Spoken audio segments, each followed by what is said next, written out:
Reading with Joan. Hi kids, we are back on another edition of Reading with Joan. I hope you have fun as you join us as we read the various books we have on the show. Reading with Joan, the place for all the fun. Hi everyone, I'm Big J, and today I'm going to be reading about the First World War. The First World War started from 1914 and ended in 1918. Let's read about the black heroes who fought in the World War. The picture most British people have of the First World War is of soldiers fighting in muddy trenches in Northern Europe. But as its name suggests, the war took place around the world. It was fought in the Middle East, Asia, and Africa, as well as at sea. What began as a local quarrel in Southeast Europe in the summer of 1914 quickly spread and became a clash between empires. Soldiers from all over the world fought and died, including men from the British colonies in Africa and the West Indies. Britain and Germany both had colonies in Africa, which joined the war along with their European government. The first soldier in the British Army to fire a shot in the land war was from Africa. Their name was Lance Corporal Alhaji Grunshi from the Gold Coast, which is Ghana. He was taking part in an attack of the German colony of Togoland in East Africa. The last soldiers from the German army to surrender at the end of the war in November 1918. The war in Africa covered a massive area of land. The army had to travel many miles, all their weapons and kit, so they recruited 1 million Africans to work as carriers. There were also regiments of African soldiers in the British Army who fought against the Germans in East Africa. Lance Corporal Grunshi's regiment, the Gold Coast Regiment, was one of these. They fought in Africa and also in the Middle East, but when the regiment's soldiers were sent to France, it was as a labor corps.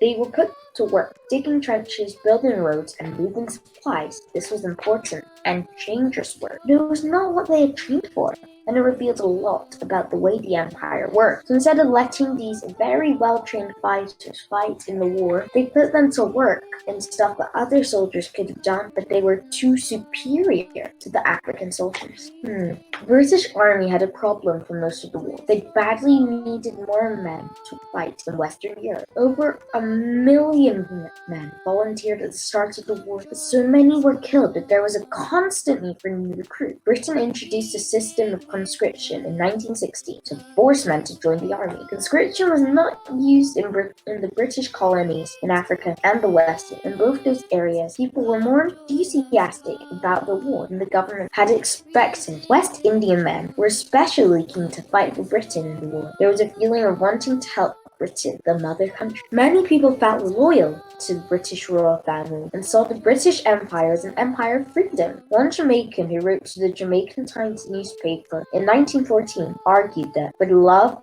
that we hold for the British flag, we should fight as brave men and die as heroes. At the same time, the West Indies were still poor and there was not much work paid. The army offered steady wages as well as adventure. All these reasons drove some men from the West Indies to buy tickets for ships to Britain or even stow away illegally on board so that they could try to join the army when they arrived. For some people, it seemed obvious that Britain should welcome these volunteers and put them in new regiments to fight in Europe where they were needed. The need for new recruits became increasingly urgent as the war went on. 60,000 British soldiers died on the first day of the Battle of the Somme in 1916. Despite the need, the British government was not at all pleased, for so many West Indians and Africans wanted to join the army. They had one major reason for not letting black men fight in Europe. It would break a basic rule of the colonialism, giving weapons and training to black men from the colonies and sending them to fight Europeans went against the colonial rule that black people should not be permitted to kill white people. What the British feared was that the black soldiers who were trained to fight would expect better treatment within the British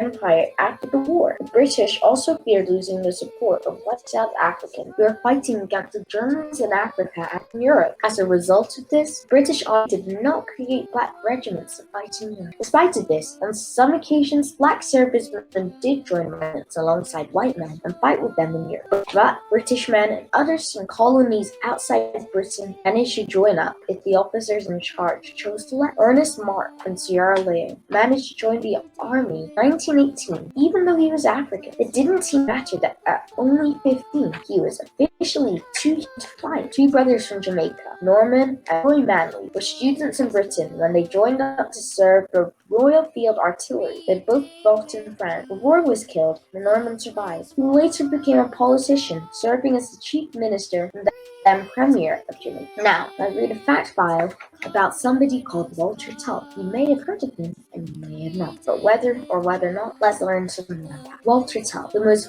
famous black British soldier of the First World War was Walter Tull, born in Kent. His father was from Barbados, where his grandfather had been enslaved. 26-year-old Tull was already a famous footballer when he joined the army in 1914. He was quickly promoted and went to France to fight with his regiment. In 1916, he was treated for a mental condition, which we would now call post-traumatic stress disorder. He even became an officer, even though the army rules said that all officers should have pure European descent. Meaning like the roles could be bound for the right person, and Walter Tull was officer. He led his men as second lieutenant until March 1918, when he was killed in action in France, almost at the end of the war. Post-war in gratitude. After the war, kids, do you know which team Walter Tull played football for? If you do, put your answer in the comments below. Let's read on. After the war, African and West Indian regiments, which had fought for Britain, were not invited to march in the official victory parade in London. Many black soldiers are disappointed by the way they had been treated during after the war. They had volunteered to serve Britain when they waited. They had met, worked, and fought with people from the empire, but they had also been reminded that they were seen as less important than white people. They had been treated unfairly, given different duties, and sometimes paid less. After the war, their contribution was ignored. These experiences gave many West Indians and Africans a new view of the British Empire. Some white British people were also unhappy about how black people from Africa and the West Indies had been treated in the war, but for different reasons. For them, the fact that black troops had fought in the war was a threat. They wanted Africans and West Indians to go back to their proper place. The war had also brought more black people to the cities of Europe. There had only been a few thousand black people living in Britain at the start of the war, mostly in London and a few port cities. After the war ended in 1918, there were around 20,000 black people around the country. Some were sailors who had served on the ships that had brought food and weapons which Britain needed in war. Others come to work in the factory. But now that the war was over, times were hard, and British soldiers came home to find that there were not enough jobs or houses for them. It was easy to blame this on immigrants, and especially on the black. Those feelings soon led to violence. In 1919, just over 2 months after the war had ended, black and white soldiers were waiting together in Glasgow to begin war. The white sailors shouted insults to the black sailors who thought they were taking jobs that should be theirs. When a fight started, local people joined in against the black sailors. Violence soon broke out in other port cities too, with large groups of white people attacking black sailors and their families. The riots spread to Liverpool, where several hundred black men were out of work. And one night of fighting, someone called the police. They raided the house, and a young man snuck out the back door to escape. He was a 24-year-old sailor from Bermuda named Charles Wootton. The angry crowd out in the street spotted him running away and chased him for over a mile to the dock. At the water's edge, he either fell or was pushed into the water. Before a policeman reached him, Charles Wootton was hit on the head by a stone thrown from the crowd and died. No one was ever arrested for his murder. Wow, look how unjust people were back then. As the riots and attacks went on, violent crowds attacked more black people and raided their homes. Hundreds of black people in Liverpool asked the police to arrest them to keep them safe. The police started to keep lists of all the black people living in the city to keep track of them, and gave out registration cards which black sailors had to get for. Over the next few years, laws were passed in Britain targeting black people and Indian, Chinese, and Arab people from around the British Empire who could all be forced to leave the country if they didn't have the right paperwork. These laws added to the violent riots and to their treatment during the war, suggested that black people were in some way foreign. They might be British subjects, and they might even have volunteered to risk their lives for Britain in the war, but it was not fair rare if Black people would ever truly be seen as pretty. Wow, that was pretty sad looking back then. I learned that people were really unjust, that just looked different from them. And that's the only difference. That they look different and came from a different place does not mean that you're less important than someone else. Kids, remember that. And on this note, I'd like to say bye and see you next time. Bye! Hi kids, how you doing? I'm good, and welcome to another edition of podcast of Reading with Joan. And today we are still reading our favorite book, Tales from the Caribbean by Trish Cooke. Today we have another interesting story. The title is Coupay Coddler. Can you repeat after me? Coupay Coddler is a story based on French Caribbean fox tale. So let's read. I've heard it said that a long time ago there was a serious famine. All the animals were hungry and had to manage on any small scrap of food they could find. At this time, Bear Rabbit and Bear Wolf were both looking after their grannies, whom they loved very much. We really must do something, or we're all going to starve, said Bear Rabbit. We are all going to die, said Bear Wolf, who had all but given up, and there's nothing we can do about it. Bear Wolf, said Bear Rabbit. I think I have an answer. Bear Wolf was feeling weak, but he managed to lift up his head to listen to what Bear Rabbit had to say, and that is that. And what is that? He asked. These are desperate times, said Bear Rabbit, and I don't want you to think badly of me. But I think the best thing for us to do, well, is to eat our grannies. Bear Wolf wasn't shocked. Eat our grannies? Are you out of your mind? How can we eat our elders? Kids, can you say, are you out of your mind? Well, my granny has lived a long and happy life. And besides, she will die soon anyway, so we may as well eat the meat from her bones. Bear Wolf thought that Bear Rabbit had gone wrong. How could anyone be so heartless to eat their granny? He thought. Still, days went by without food, and Bear Wolf grew hungrier and hungrier. When he looked at Bear Rabbit's granny, he started to imagine how tasty she would be on his plate. When Bear Rabbit came back to Bear Wolf with the same suggestion, Bear Wolf licked his lip and said, maybe it wasn't a bad idea after all. So Bear Wolf and Bear Rabbit devised a plan. They would make dinners out of their granny. Both Bear Wolf and Bear Rabbit cried and cried about what they were going to do, but still they did not change their mind. I can see that you're very sad about the whole thing, said Bear Rabbit to Bear Wolf. So to make it easier for you, I think it's only right that we eat your granny first, so that you can get it out of the way.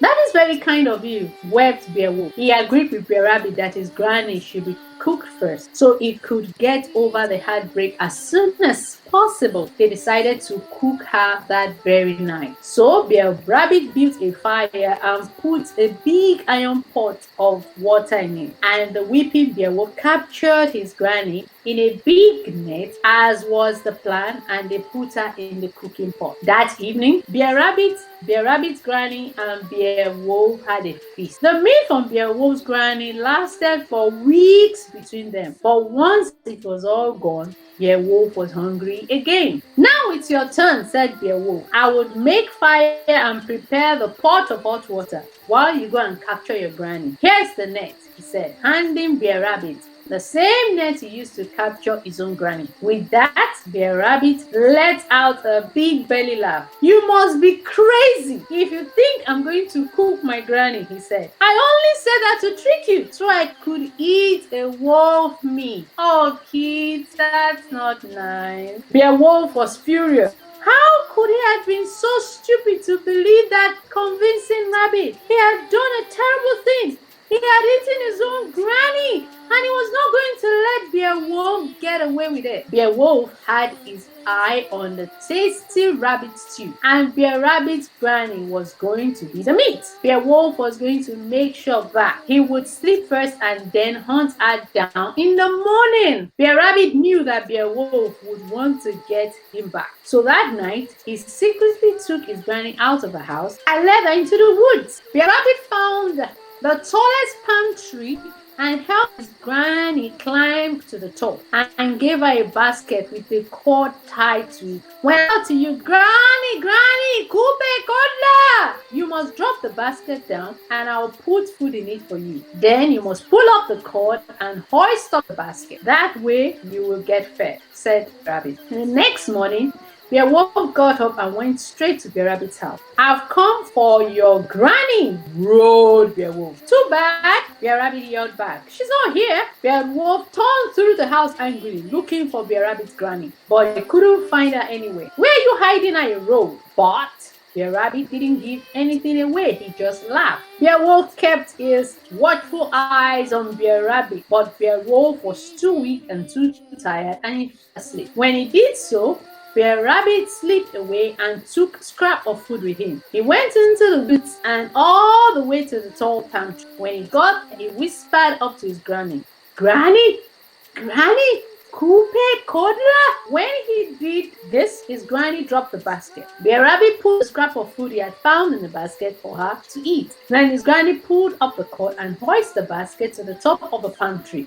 She ate the morsels of food that Bear Rabbit had brought for her, and she drifted off to sleep. Good night, Granny, Bear Rabbit whispered gently as he went off home. But Bear Rabbit did not notice that he was being warned. Bear Wolf had woken up, followed Bear Rabbit into the woods, and he had seen everything. Once Rabbit was out of sight, Bear Wolf went over to the tree and called out, Granny, Granny, Soupe Cola. Bear Rabbit's grandmother heard Bear Wolf call, but she knew it wasn't her grandson. That's not my grandson, Bear Rabbit. He said to us, he doesn't talk like that. He doesn't say Soupe Cola. But Bear Rabbit's granny did not lower the basket to Bear Wolf. Bear Wolf was angry. The next day, Bear Rabbit returned to the tall tree in the wood and whispered to his grandma, Granny, Granny, Coupe, Kodla. When he did this, his grandma dropped the basket, and Bear Rabbit pulled up the scraps of food he has found in the basket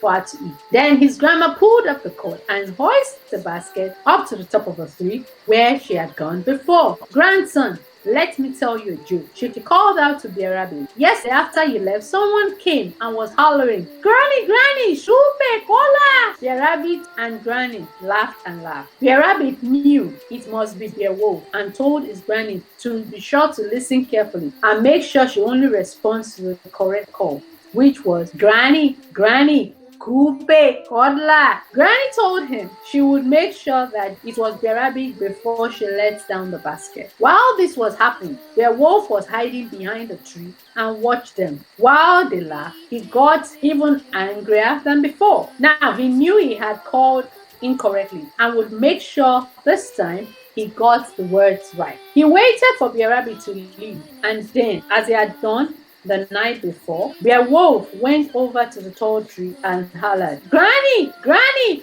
Coupe, Kodla. Bear Rabbit's granny was suspicious straight away. Bear Wolf did not whisper in a lighter voice as Bear Rabbit had done. My grandson doesn't sound like that, said Bear Rabbit granny to herself. My grandson speaks in a slight whisper. He doesn't holler so loudly. He must be an imposter. She did not let down the basket, so Bear Wolf was vexed and he went home once again.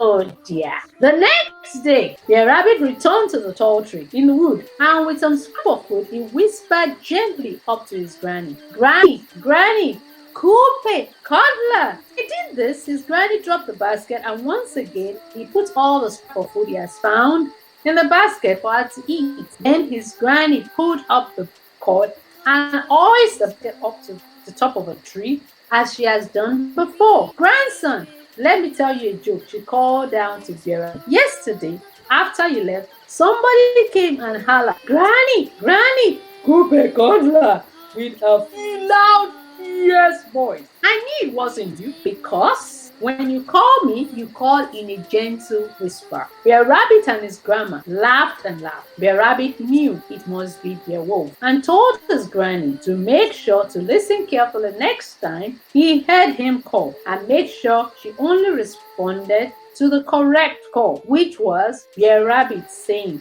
Granny, Granny, Coupay collar in a gentle whisper. Once again, Granny told him she would make sure it was Bear Rabbit calling before he let down the basket. As they spoke, Bear Wolf was hiding behind a tree just as before and watched them while they laughed. He got even angrier than before. Now he knew he had to say the words in a gentle whisper. He would make sure this time he got it right. Bear Wolf waited for Bear Rabbit to leave, and then, as he had done before, Bear Wolf went over to the tall tree.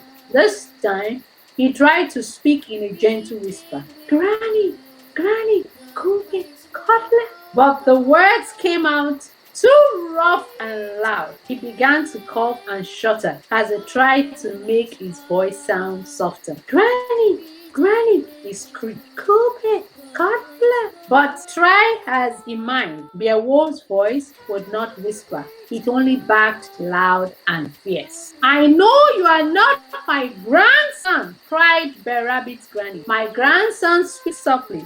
Your voice is too harsh. Having been found out, Bear Wolf ran out of the woods to think of what to do next. Bear Wolf was hungry. He stomped around, annoyed at how Bear Rabbit had got the better of him. He was determined to make sure he gets back, whatever the cost. He had to find a way to soften his voice so that Bear Rabbit's granny would think it was Bear Rabbit calling her. Now, Bear Rabbit was smart and knew that Bear Wolf would be trying all kinds of ways to fool his granny. So he passed by Bear Wolf's house on purpose, singing a song. The blacksmith alone can make my voice soft. There lies my secret. And he sang it over and over again. The blacksmith alone can make my voice soft. There lies my secret. Bear Rabbit knew that the only thing the blacksmith did to him whenever he went there was to try to keep him away by beating him with his red hot poker. But Bear Wolf didn't know this, and his ears stood up immediately when he heard Bear Rabbit's song. The blacksmith told the secrets to Bear Rabbit's soft voice, he said to himself, and he made his way to the blacksmith straight away. The blacksmith was busy with stove beating up a metal poker when Bear Wolf arrived. The blacksmith put the metal poker in the fire, and the metal eased a whisper. Bear Wolf heard the easing whisper and thought it was the hot poker used to get his voice soft. Give me some of that, Bear Wolf shouted at the blacksmith. The blacksmith startled when he heard Bear Wolf as he rattled the poker down Bear Wolf's big open mouth. Bear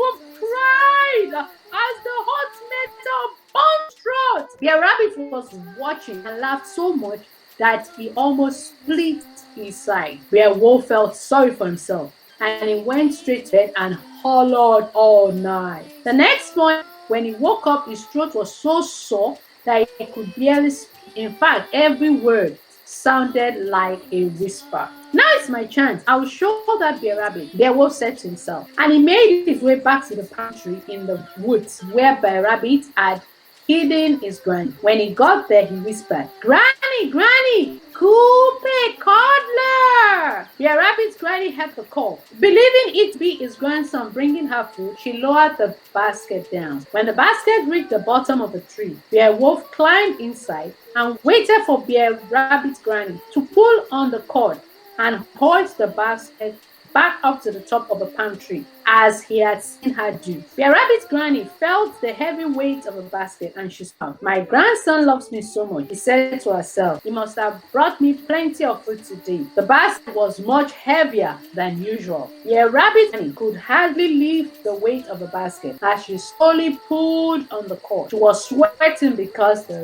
basket was so heavy. Still, she pulled as hard as she could, looking forward to her feast. And as she pulled the cord, Bear Rabbit was making his way through the wood with some scrap of food. When he got to the clearing, he could see his granny's palm tree and he could see the basket slowly being hoisted to the top with Bear Wolf inside. Bear Rabbit ran as fast as he could through the woods. When he got to the palm tree, the basket was almost at the top of the tree. Granny, Granny, Coupay Coddler! Bear Rabbit called, and on his hearing Bear Rabbit's voice, Bear Rabbit's grandma dropped the basket with Bear Wolf in it, crashing him to the ground. Bear Wolf never troubled Bear Rabbit's granny again. Oh no! I learned Three things. Number one, you can't stop people from tricking you. Number two, don't be tricked. Number three, don't set up for revenge. Revenge is terrible. So be wise enough and don't let people deceive you into doing things that you don't want to do. Things that you are not sure. The wolf was never happy to kill his grandma, but he did because he was gullible, because he allowed somebody to pressurize him. And so that's why I'm talking about peer pressure. Don't let your friend make you do what you want to do because you want to belong. The wolf wanted to belong to the rabbit and eat everything the rabbit eat. Now the rabbit was smarter. Now smart in a bad way, but he was smarter. Stoke it, watch. Keep your eyes peeled. Don't allow anybody to deceive you. And when you are deceived and something bad has happened, please learn to forgive and don't take revenge, because things will just get worse. Things will get worse. Things will get worse. Okay? Very brilliant, beautiful story and much lesson to be learned. Don't be a bad deceiver. Don't be tricked. Be wise. And number 4, forgive and don't take revenge. And on this note, I want to say thank you for reading with Joan. I'm gonna see you next time. Okay, I'll see you next time. Bye.